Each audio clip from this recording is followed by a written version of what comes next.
அப்பாவி பொதுமக்கள் எல்லாம் இறந்த பிறகு இன்னைக்கு வழக்கு சிபிஐக்கு போன பிறகு முன்னுக்கு முரணாக பல விஷயங்களை தமிழக அரசு அதுவும் குறிப்பாக சட்டப்பேரவையில் சொல்லிக் கொண்டிருக்கின்றார்கள். இது வன்மையாக கண்டிக்கத்தக்கது மட்டுமல்ல, அதே நேரத்தில் தங்கள் மீது தவறு இல்லை என்பதை காட்டுவதற்காக இந்த பொய்களை எல்லாம் கட்டவிழ்த்து விட்டிருப்பதாக நாங்கள் பார்க்கின்றோம். இது முதல் விஷயங்கள். இரண்டாவது, உச்சநீதிமன்றம் சில கருத்துக்களை சொல்லி இருக்கின்றார்கள். காவல்துறையின் மீது தவறு, அரசு அதிகாரிகள் செய்திருக்கக்கூடிய தவறு.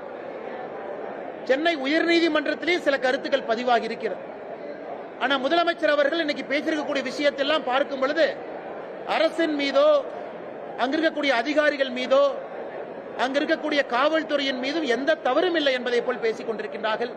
அதையும் இந்த நேரத்தில் மக்கள் மன்றத்தில் சுட்டிக்காட்ட விரும்புகின்றோம். இந்த நேரத்தில் முதலமைச்சர் அவர்கள் முன்னுக்கு முரணாக பேசுவதை விட்டுவிட்டு உச்சநீதிமன்றம் அமைத்திருக்கக்கூடிய அந்த குழு சிபிஐக்கு முறையாக அவங்க ஆதரவு கொடுத்து உண்மை குற்றவாளிகளை கண்டுபிடித்து வெளியே கொண்டு வருவதற்கான முயற்சியில் இறங்க வேண்டும் என்று இந்த நேரத்தில் வலியுறுத்துகின்றோம். அதை தாண்டி பத்திரிகை நண்பர்களுக்கு கேள்வி இருக்கும், பதில் சொல்றாங்கன்னா கேளுங்க.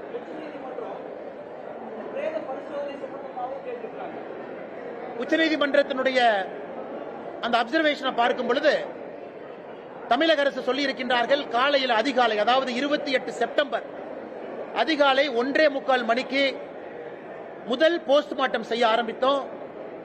மத்தியானம் 1 மணி முடியும் பொழுது 39வது உடலை போஸ்ட்மார்ட்டம் செய்து முடித்தோம் என்று சொல்லி இருக்கின்றார்கள். காலையில 1:45 ஆரம்பிச்சு மத்தியானம் 1 மணி வரைக்கும்.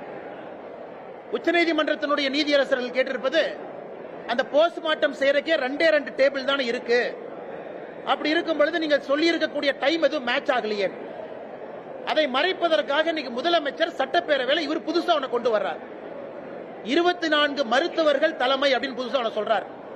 24 மருத்துவர்கள் தலைமையில